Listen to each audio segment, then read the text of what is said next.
নমস্কার বন্ধুরা, দীপশিখা রান্নাশালার সমস্ত বন্ধুদেরকে স্বাগত জানাই। আজকে বানাবো গোয়ান প্রন কারি। এটা কিন্তু খেতে অসাধারণ লাগে গরম গরম ভাতের সাথে।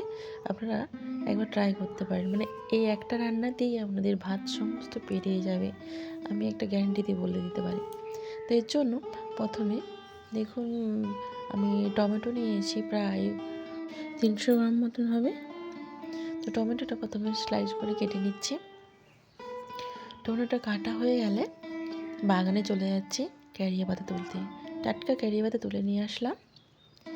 এবার পেঁয়াজ কুচি নিয়েছি আর আদা রসুন ছাড়িয়ে নিয়েছি। শুকনো লঙ্কা লাগছে। তো প্রথমে শুকনো লঙ্কা আর আদা রসুনটা পেস্ট করে নিচ্ছি। এদিকে চিংড়ি মাছটা ধুয়ে কেটে খোসা ছাড়িয়ে লবণ হলুদ মাখিয়ে নিয়েছি। আর সর্ষে তেলে চিংড়ি মাছটা ভেজে নিলাম। এখানে আমি এই সমস্ত মশলাগুলো শিলে বেটে নিচ্ছি। এদিকে বাটতে বাটতে চিংড়ি মাছটাও ভাজা হয়ে গেছে।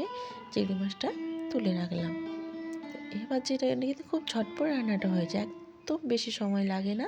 তো ওই কড়াতেই দেখুন একটা দারচিনি, দুটো লবঙ্গ, শুকনো লঙ্কা আর কারিয়া পাতা, পেঁয়াজ দিয়ে দিলাম। অল্প লবণ দিলাম একটু, যাতে পেঁয়াজটা নরম হয়ে যায়। পেঁয়াজটা হালকা ভাজা হয়ে যাওয়ার পরে আদা রসুনটাও দিয়ে দিয়েছি, ভাজা হয়ে গেছে। টমেটোগুলো দিয়ে দিলাম। এবার নারকেল কোড়া দিলাম, অল্প জল দিয়েছি, কাশ্মীরি লঙ্কা গুঁড়ো অল্প দিয়েছি। ফুটে আসলে এটা নামিয়ে রাখবো। গরম গরম ভাতের সাথে এই রেসিপিটা একবার পরিবেশন করে দেখুন, খেতে কিন্তু দারুণ লাগে। আজ এই পর্যন্তই, দেখা হচ্ছে নেক্সট ভিডিওতে। টাটা বন্ধুরা।